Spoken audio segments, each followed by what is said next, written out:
stop what you're doing right now and go grab a bottle of Miracle Food, suitable for all ages, the perfect cleanse and reboot, and it promotes a healthy immune system. Created by some of the most powerful superfoods on the planet, Miracle Food in this day and age is perfect for you. Don't wait. ChakraDoctor.org. Go grab your bottle of Miracle Food right now. Let them know Viral Hip Hop News sent you. Let's go. The God bless. That's wow. That's crazy. You were talking a little bit about how we got to hold ourselves accountable to violence that we kind of bring amongst each other. And I was going to ask you, when do you think that happened? Because you look at the 60s and the civil rights movement, and you look at the parties that we had, the Black Panther Party. We just seen the movie Jesus and the Black Messiah with Fred Hampton, and it was a great movie. And you've seen the camaraderie and the unity that we did have, and the steps in the right direction that we did have. And you also see on the back end, it was a systematic agenda to tear that down at all costs. And it seems like right around that time is when the violence started ensuing within. So why do you think, in your opinion, it went from unity within our community to chaos, for lack of a better term, in our community? I think there are two factors, poverty and drugs. Mm-hmm. You know, at some point, you know, we didn't take advantage of the opportunities that were presented to us to collectively come together and creating a lot of our own businesses and stuff. We were depending upon everybody else's compassion for us. And so, as you know, that compassion is limited. So that was one thing. But once the hard drugs came into our community, I'm talking about heroin, you know, crack cocaine and other drugs, which I think people took those drugs. I mean, I was on drugs too, so I understand. It's like you have a certain pain in you, you want the pain relieved. And so if something can relieve it for 2 or 3 hours, it treats the symptom, not the cause, but you take it because, at least for a little while, you know, the symptoms are gone. But if it's an addictive drug, and you are in real pain, you will do whatever you need to do to get that drug, mm-hmm. to relieve that pain. So if it means shooting you or killing you or whatever, to get that money for my drugs, I will do that. Also, a lack of fatherhood in our homes. A lot of Black women are raising Black men. And, you know, I know there are challenging circumstances, but I don't know if you saw this, but on Ms. Von Zont's show on OWN, Oprah's network, around 3 years ago, they had, I think, these 5 or 6 young Black men. And between the 5 or 6 of them, they had almost 60 children. No, I never saw that. Mm. You have to look it up. And there's a distinction between, see, a father, you're a father because you gave the sperm to have the child, right?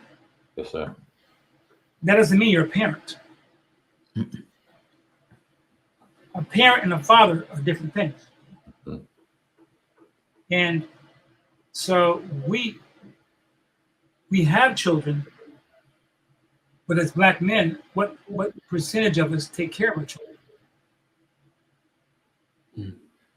And I have friends who tell me, when I ask them this question, someone have 4 and 5 kids, someone will actually say to me,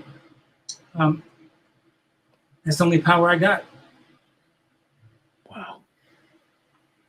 Mm. Yeah. Now, your first movie, Car Wash, where you played a Black Muslim revolutionary, how'd you land that role? And can you take us back to that time? I had a really good friend called Michael Schultz, and he and I were friends in New York. And he and Ivan Dixon, who's a great actor and a great human being, collaborated on Car Wash. And when the role for Abdullah came up, Michael told me to come in and talk to them, and I did. And I got the role. And Michael Schultz is still a great director, a great human being. And as I think you know, he created Cooley High and a lot of other great movies, you know. And so he was the reason I got Car Wash. Richard Pryor, you know, the Pointer Sisters, George Carlin. I mean, just it was a blast. Absolutely. What did Richard Pryor talk about him? How was that whole experience? And a lot of people say a lot of things about him. So how was your experience? Richard Pryor was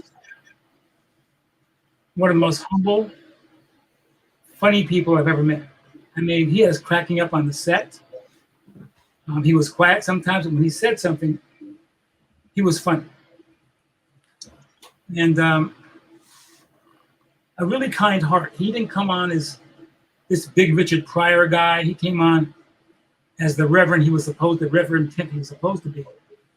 And it was a collaborative experience. And he was wonderful. I enjoyed working with him. Now, another legend in the game, a legendary comedian and actor, and just pillar in our community when it comes to acting is Bill Cosby, and his name has been destroyed. It's not, I mean, it is what it is as of late. And now he's sitting in prison at almost 90 years old, if he's not 90 yet. And you see this happening, and this occurrence is happening more and more. We see now T.I. and Tiny. I don't know if you're aware of that, but now they're going through their set of drama, and it seems like it's going on a lot. So what's your whole thoughts on that? It's Bill Cosby. It's not only Mr. Cosby, but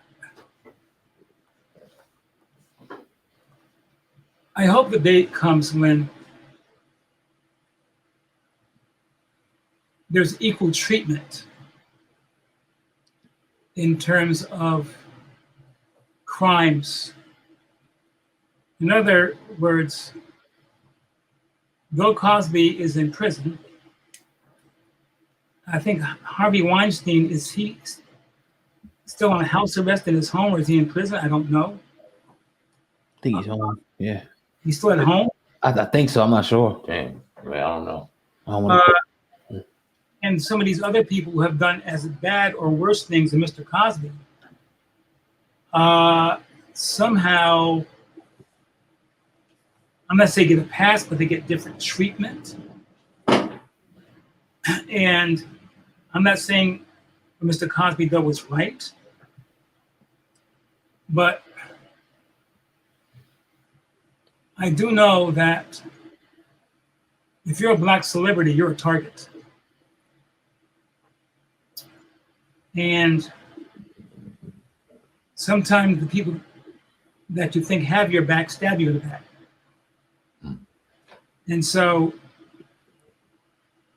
and there's always people out there looking to bring you down. Mm-hmm. And so they were just waiting for a time. You know, I think when he tried to buy NBC, that was a time when folks, you know, said he was getting a little too uppity or whatever. So, yeah.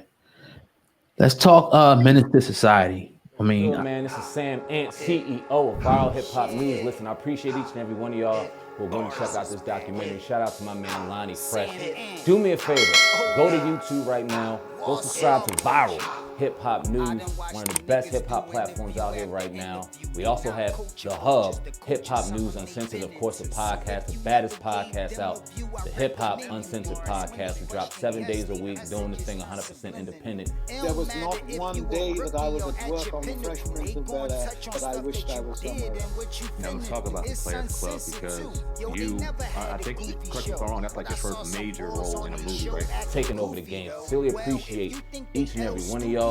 You can grab merch on the YouTube site. You can talk to me on there and much more. Sam Ant, CEO of Viral Hip Hop News. Appreciate each and every one of y'all.